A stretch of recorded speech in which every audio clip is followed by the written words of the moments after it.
proklamasi.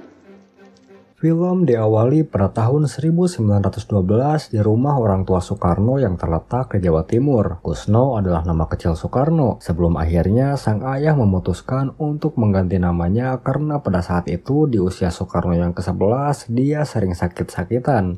Pasrah yang Gusti Allah, turun dong ngisori Kusno. Turun. Nyenyun. Dengan prosesi adat Jawa, sang ayah berharap kelak Soekarno bisa menjadi seperti kesatria dalam tokoh pewayangan, layaknya tokoh Adipati Karno. Tadi kalian Arjuna naminipun Adipati Karno. Naminipun Kusno sak mangke dados Soekarno. Pada tahun 1920, Soekarno remaja menjalani kehidupan seperti remaja lain pada umumnya. Dia bergabung dengan organisasi Serikat Islam di Surabaya dan tinggal di rumah Haji Umar Said Cokroaminoto. Organisasi tersebut bertujuan untuk menyumbangkan semangat perjuangan Islam dan semangat juang rakyat atas kolonialisme Belanda. Gantung jupuk tebu sak geleme dhewe. Ya apa iki rek? Sing kesisa ya melarat. Nganti kiamat awake dhewe bakal sorong tidak. Terlihat Soekarno remaja saat itu sedang melukis seorang anak Belanda bernama Min Hessel, namun hubungan mereka ditentang oleh ayahnya. Pada suatu hari, Soekarno remaja nekat melamar Min. Ketika dia sudah sampai di rumahnya, Soekarno langsung ditolak oleh ayahnya Min dan mengatakan bahwa dia seorang pribumi dan tidak pantas untuk bersanding dengan anaknya. Setelah kejadian itu, Soekarno diam-diam menyampaikan aspirasinya menentang penjajahan Belanda di Indonesia. Kita harus tegak melawan para Belanda itu. Suatu hari ketika Soekarno ikut dengan Haji Cokroaminoto, beliau sempat mendengar kabar bahwa Soekarno sedang belajar pidato. Hal itu mendapat pujian dari Cokroaminoto dan mengatakan kalau suatu hari nanti seorang pemimpin harus bisa berpidato dan memikat hati rakyat. Tidak berselang lama, mereka sudah sampai di tempat yang mereka tuju. Haji Cokroaminoto terlihat sedang memberikan pidato kepada semua anggota organisasinya untuk menanamkan rasa nasionalisme dan berani melawan penjajahan Belanda. Dipaksa terus-menerus bekerja.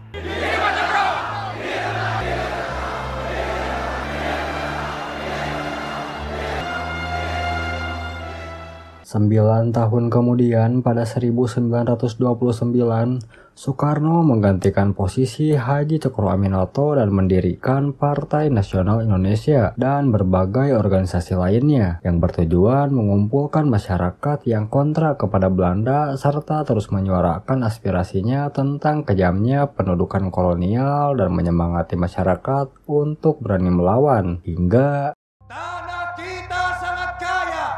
Kita tunjukkan siapa diri kita.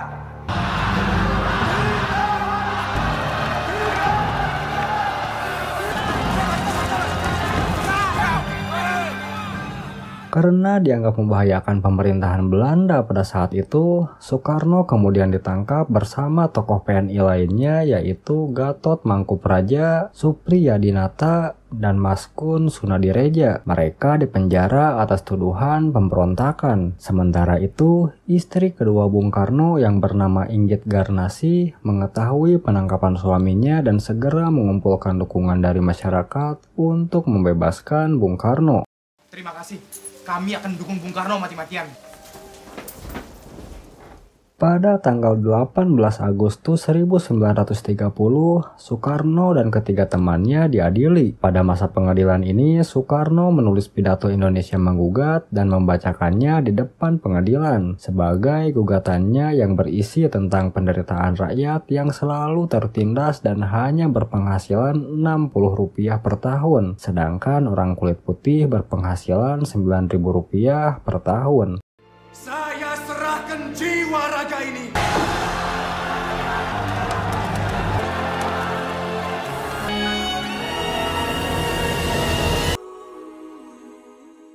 Pada Pada tahun 1938, Soekarno yang terkena malaria tinggal di Bengkulu bersama sang istri. Di tempat pengasingan, Soekarno istirahat sejenak dari politik. Dia sering mengunjungi organisasi Islam Muhammadiyah dan mengajarkan tentang sejarah Indonesia serta menanamkan rasa nasionalisme kepada para santri di sana. Soekarno mulai jatuh hati kepada salah satu murid yang bernama Fatmawati, putri dari Hasanuddin, seorang tokoh Muhammadiyah. Sekembalinya ke rumah, Soekarno berkumpul dengan Inggit dan ketiga anak angkatnya, di mana anak-anaknya menyukai Fatmawati. Kemudian Inggit meminta Soekarno agar Fatmawati dapat tinggal di rumah mereka untuk menjadi teman belajar anak-anaknya.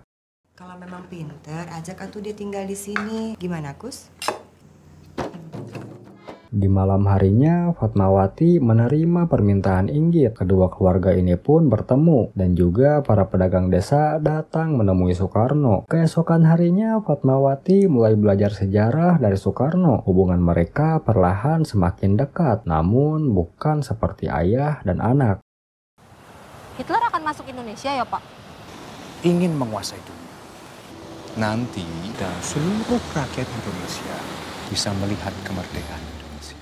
Beberapa hari kemudian, Soekarno mendatangi rumah Fatmawati dan langsung terus terang untuk melamarnya. Berita itu sampai ke telinga Inggit yang tentunya pasti tidak menerima karena sudah menganggap Fatmawati seperti anaknya sendiri. Aku sudah menganggap dia sebagai anakku. Diam kamu, Riwu! Pada tahun 1942, Jepang berhasil memasuki Indonesia dan menghancurkan kapal militer Belanda di Laut Jawa. Hal ini membuat tentara kolonial merasa panik dan mulai meninggalkan markas-markasnya. Tak hanya itu, mereka juga membakar habis semuanya. Tujuannya agar Jepang tidak bisa menggunakannya kembali.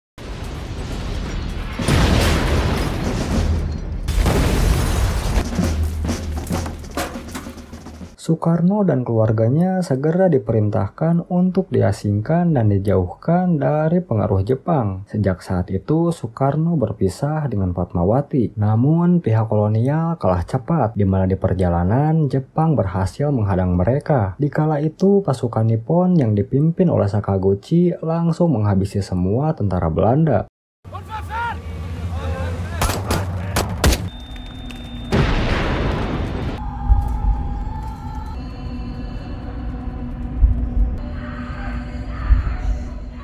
Sakaguchi lalu menemui Soekarno dan membawanya untuk bertemu dengan atasannya. Lalu atasannya menawarkan kerjasama agar Soekarno mau membantu Nippon dalam Perang Asia Timur Raya, menyebarkan propaganda 3A, yaitu Cahaya Asia, Pemimpin Asia, dan Pelindung Asia. Namun di kala itu Soekarno menolaknya.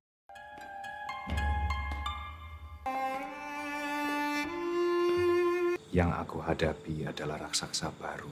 Jauh-jauh hari Belanda sudah menduga. Kamu yang akan memanfaatkan mereka. Selayaknya saat pendudukan Belanda, Jepang juga sama. Mereka merampas berbagai macam hasil pertanian dari para penduduk. Namun, Jepang terlihat lebih kejam karena tidak segan-segan untuk melepaskan tembakan.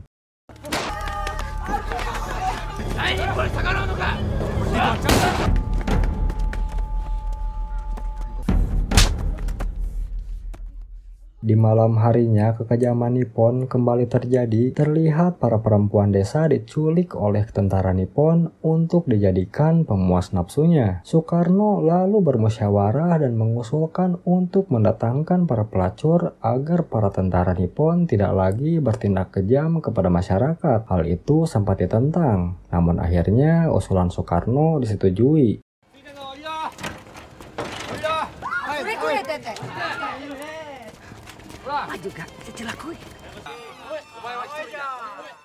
Keputusan Soekarno ini membuat Sakaguchi merasa kagum. Lalu Soekarno diperintahkan untuk kembali ke Jawa, tepatnya di Jakarta, karena Jenderal Imamura yang menduduki Jawa ingin bertemu dengannya. Saya mendapatkan perintah dari Jenderal Imamura untuk membawa Tuan. Jakarta? Oranda yang membuang Tuan. Dan Nippon membebaskan Tuan. Sementara itu di kediaman Muhammad Hatta, ia membulatkan tekadnya untuk bekerja sama dengan Soekarno meskipun rekannya Sultan Syahrir menentang keputusan itu. Tidak lama kemudian Soekarno datang. Mereka mulai berdebat tentang politik, di mana saat itu Soekarno pro terhadap Jepang dan ingin bekerja sama dengan mereka. Namun Syahrir menolak keputusan itu dan menyampaikan bahwa Nippon tidak akan menjajah lama di Indonesia karena mereka berperang melawan kekuatan besar dari blok sekutu. Pearl Harbor, Soviet. Tapi Nippon, Jerman punya ambisi. Kita bisa memastikan mereka untuk tidak melukai rakyat kita, Syahrir. Kita tidak boleh itu terjadi di Indonesia. Kita harus bersatu. Sementara itu di rumah Fatmawati, ia dikirimi surat yang berisi sebuah kalung dari Soekarno. Di tempat lain, Soekarno bertemu dengan Jenderal Imamura dan mereka berdua bekerja sama untuk kepentingan masing-masing, di mana Nippon ingin memenangkan Perang Asia Timur dan Soekarno ingin memerdekakan Indonesia. Setelah pertemuan itu, Soekarno dan Inggit kembali ke Surabaya menemui pendukungnya, di mana para golongan muda menolak keputusan Soekarno bekerja sama dengan Nippon. Hari itu, Soekarno kembali ke rumah orang tuanya dan ketika bertemu dengan sang ibunda, beliau memiliki permintaan agar Soekarno segera mempunyai momongan, karena pernikahannya dengan Inggit belum dikaruniai seorang anak. Kalimat itu terus terngiang di pikiran Inggit, sampai akhirnya Inggit harus merelakan suaminya untuk menikahi Fatmawati dan mereka berdua lalu bercerai. Inggit bersama anak angkatnya kemudian kembali ke Bandung.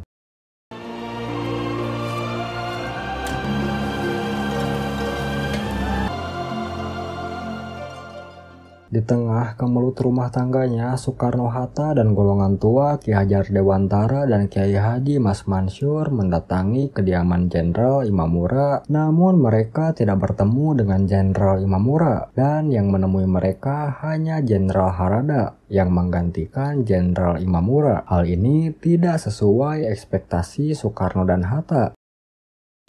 Dia meminta kita untuk mendirikan putra. Padahal itu salah satu cara efektif untuk menarik simpati pemuda. Biar saya yang ngurus.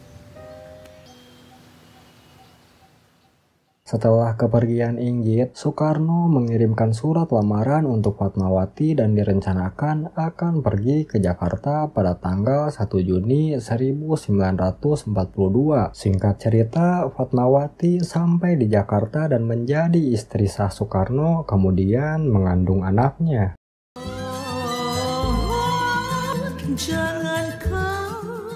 Pada bulan Maret 1943, organisasi Putra didirikan oleh Jepang di Indonesia. Soekarno mulai menyuarakan aspirasinya tentang kesejahteraan rakyat melalui organisasi Putra. Pada suatu malam, istri Bung Karno merasakan kontraksi ketika sedang menjahit bendera merah putih dan lahirlah seorang putra bernama Guntur.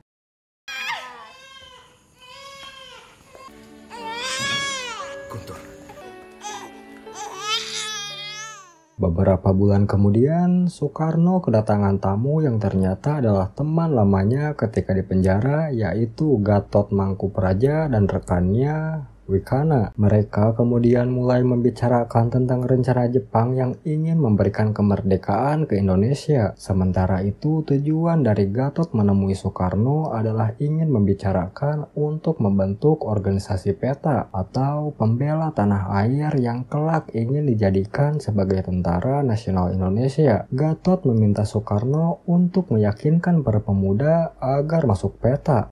Dalam rangka upaya meraih kemerdekaan Indonesia dalam organisasi Pembela Tanah Air kemerdekaan Indonesia. Tanpa diduga, tentara Nippon mengambil setiap laki-laki dari berbagai desa untuk dijadikan pekerja Romusa. Setelah peristiwa itu, Soekarno mulai mendapat teror karena dianggap menjual bangsanya sendiri. Besoknya, Soekarno mendatangi tambang dan melihat sendiri kekejaman Jepang, dan ia mulai menyesali keputusannya. Pasukan Nippon juga menahan para santri dan membunuh mereka semua.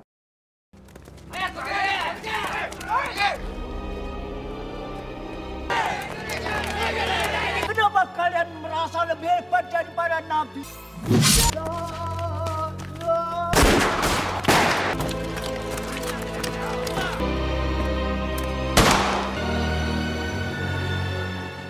Beberapa hari kemudian, karena upayanya adalah membantu Jepang, Soekarno diizinkan mengibarkan bendera merah putih dan mengumandangkan lagu Indonesia Raya.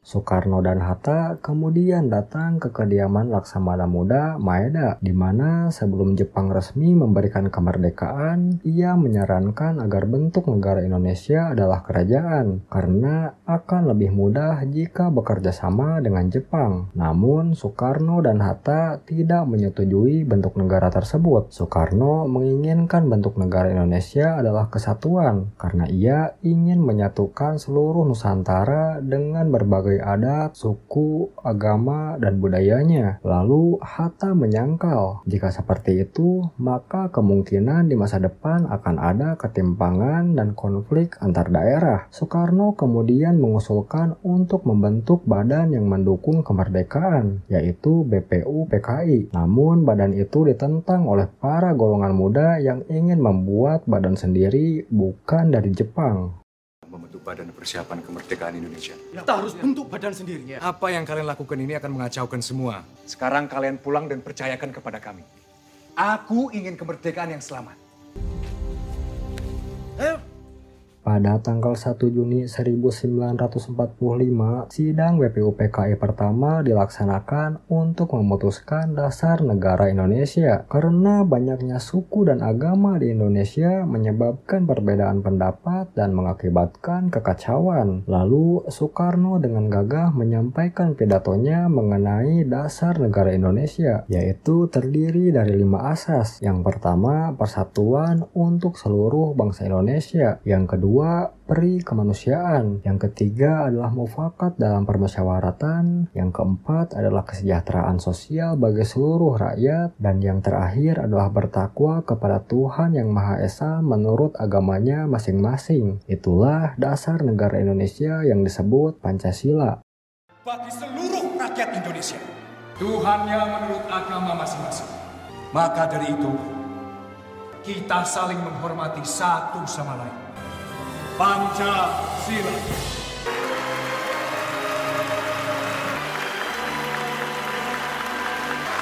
Jatuhnya bagus sekali.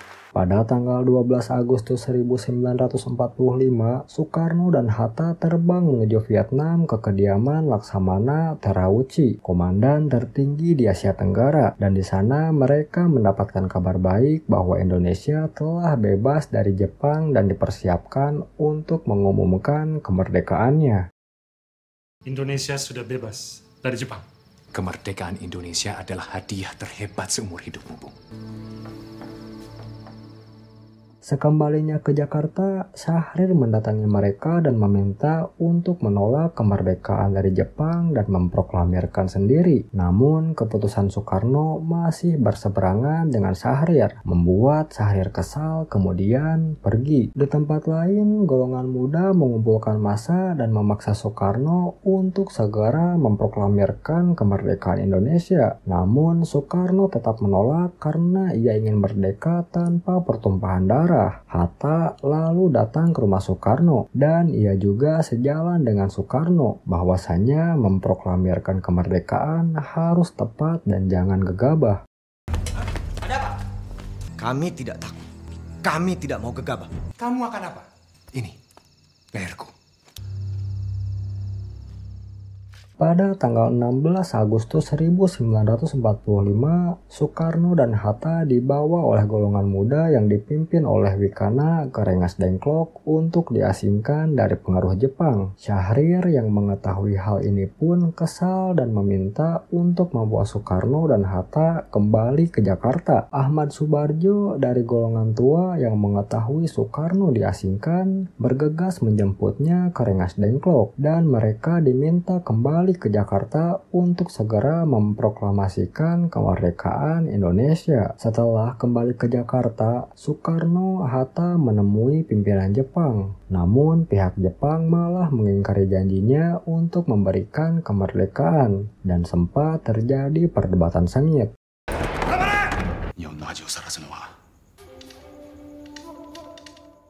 Setelah itu, Soekarno dan Hatta dibawa ke rumah Laksamana Maeda dan dipertemukan dengan golongan muda dan golongan tua. Dan di tempat ini, Soekarno, Hatta, dan Ahmad Subarjo merumuskan teks proklamasi di bawah perlindungan Laksamana Maeda.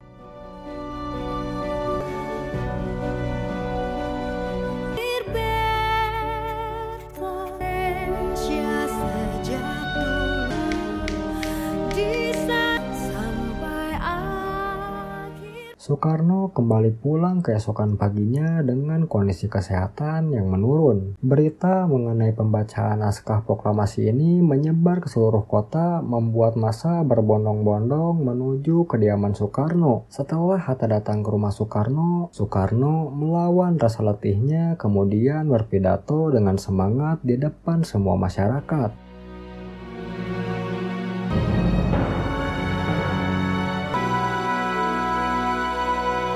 Untuk menyaksikan peristiwa maha penting dalam sejarah kita. Proklamasi dengan cara saksama 17 Agustus Soekarno-Hatta. Dan film pun berakhir.